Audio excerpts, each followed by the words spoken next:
Okay, welcome. You've reached the Marianne Hickman Show. Now listen, have you ever wanted more revenue in your world? Duh, that's a stupid question. I've never heard anyone that says no to that. Have you ever wondered if there's a specific recipe or a formula to get there? Again, stupid no-brainer. Of course there's a recipe for success because success leaves clues. And listen, have you got 24 hours a day just like everybody else? Again, stupid yes. Here's the crazy thing. The wealthiest person in the world and the poorest person in the gutter have the same 24 hours in a day. And you're here to find out how to hack the system. And it's gonna start in your mindset. It's gonna start in your brain, and then it's gonna transfer to your wallet. You're gonna find then that it transfers to your relationships, your waistline. Everything is included when you start leveling up. Listen, if you met me 10 years ago, you would have not recognized me at all. Not just because I had a pixie cut and bleached blonde hair, but you would have met an extremely introverted, broken human being. I was on 4 different types of welfare. I was on the government WIC program. I was on the government HEAT program. I was on my church welfare program. And I was on, I think, one other program that I can't even remember. I was on, it was the food stamps program. Guys, I was so messed up, so broken. When I think back to that time, I don't want to shame on who I was. I think that's a terrible idea. I think when we go back and we look at pictures of ourselves, that kind of cringe feeling comes up. And I don't feel like that's really good. I used to do this all the time. And then I would go back in time in my brain and think, wow, how would she feel if the present version of me looked back, like showed up in person with this girl and said, ooh, ugh, like that hurts. That's like a punch to the gut. That doesn't feel good. So when I look back on versions of myself that aren't where I am today or haven't made the progress, gosh, I'm like, girl, you keep going. Keep doing what you're doing. You're making crazy, scary choices and they're really good. Some of them aren't going to pan out for you, but a lot of them are, and it's going to put you in the right direction. I'll never forget the moment. I was living in Spanish Fork, little town south of, it's about an hour, 45 minutes south of Salt Lake. And here in Utah, we measure distance in terms of time, not miles. So we're about 45 minutes south of Salt Lake. And I'm in this rental property that I bought. I had just moved out of a little condo, 850 square foot condo. And I had 3 kids, and we were literally busting at the seams of that place. When we moved out, we got a little house. It was my first freestanding house, and that was super important to me to at least have a taste of a house on my own. I was still renting out that little condo. It made me like $114 a month, and that was kind of an accidental success. Well, my husband at the time had gone through job after job after job after job, and I didn't know it, but a few short years later, I was about to become a single mom. But in the mix of where I was sitting right then, I was desperate. I was every flavor of desperate. I fell to my knees because I had nowhere else to go.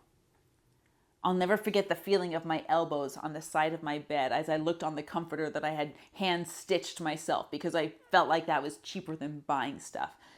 And my fingers hurt from clenching my hands so tight in prayer.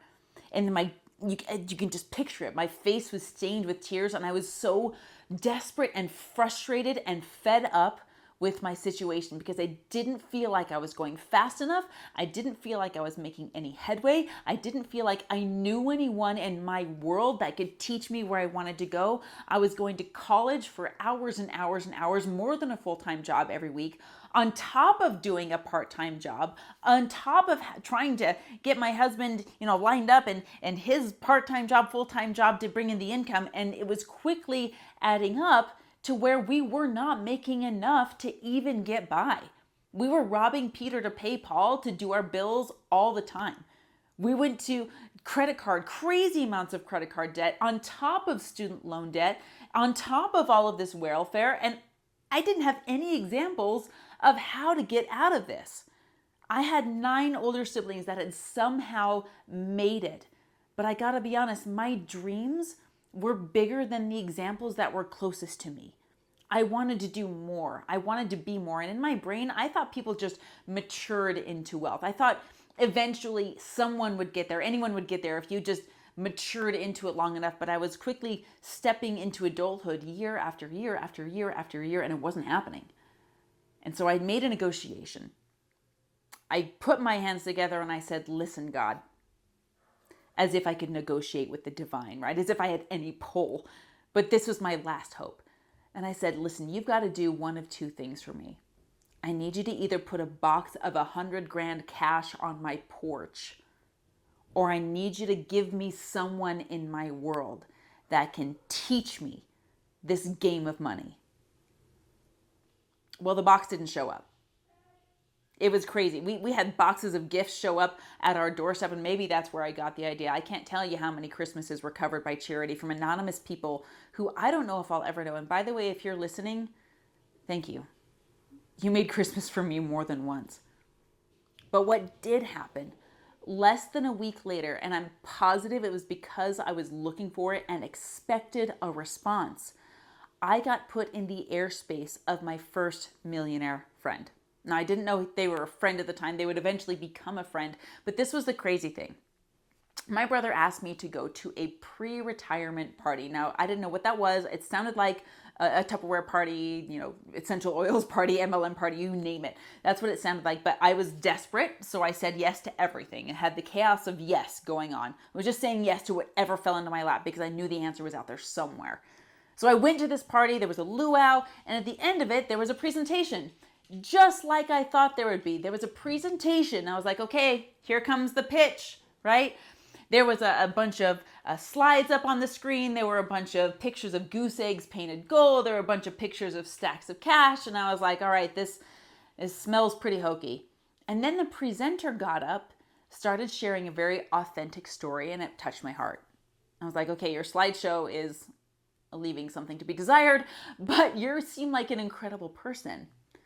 I wonder what I can learn. And I still to this day cannot believe that they gave out their phone number, but they wrote their phone number on a pad of paper, and then they stayed after, so generous with their time, to chat about ways to make money. And they started talking about this thing called real estate. Now, I didn't know anything about it at the time. I thought the only thing I knew about real estate is that it was another term for a house that you lived in. Well, as I followed this person's journey, this was the very first millionaire who gave out their phone number. And now I started collecting them. I said, oh my gosh, I didn't understand the power of proximity as a rule, but I understood what it meant to have proximity and someone close to me who had what I wanted and above and beyond. If this person was everything that they said they were, then I wanted to have their phone number, and I got it. And I committed to never abuse it, but I wanted to use it. So the next day, I called this person up and I said, okay, you say that you can help anybody in this situation. Look at my situation. I have credit card debt. I have student loan debt. I'm on welfare. And you tell me there's a way out? Now, I'm not here to pitch you on real estate, but that was the first step. In fact, most millionaires and billionaires, I think the statistic says anywhere between 90 to 99% of millionaires and billionaires have that as part of their portfolio. So of course I wanted it as part of mine. So I went and had a conversation with their sales rep. And that conversation, I'm still friends with the sales rep to this day, actually. We do a lot of business together. His name is Jason. He's an incredible guy. And he tried to get me to not join this program because it would take literally my last dimes to get in on this thing. And I didn't know how I was going to make it work, but I put every last dime of credit I had together to enroll into this program. I burned all of the bridges, left no other options on the table, and I had to make this work. Well, long story short, I learned 3 critical things, and this is what this podcast is going to be all about. First and foremost, mindset hacking. In order to get what you've never gotten, you must do things that you've never done. And in order to do things that you've never done, you have to think thoughts that you've never had. And that was the first step to breaking the mold. The second step is something that rubs a lot of people the wrong way, and it's learning the skill of sales.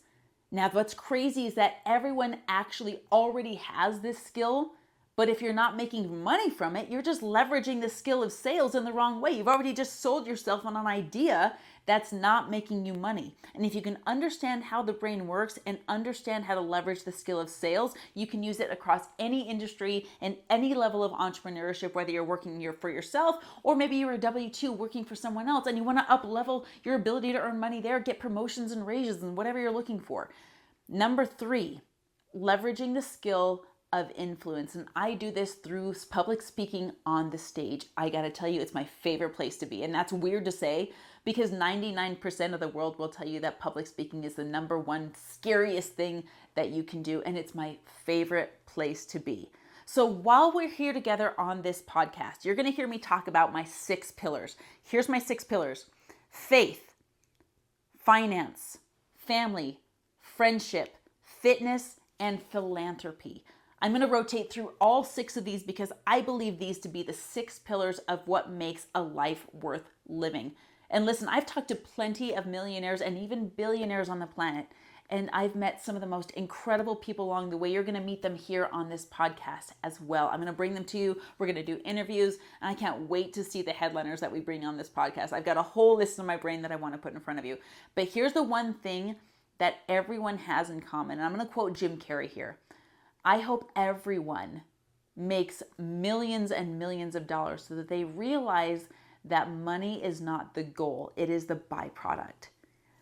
Affluence is the byproduct of your energy. And I could go into a whole thing, and I will on the different episodes. You're going to see those here. But I want to share with you what I've learned in my journey. And I got to tell you, my journey's not anywhere near over. We're going to do a lot of that together. But I want to share with you, maybe you're starting where I was.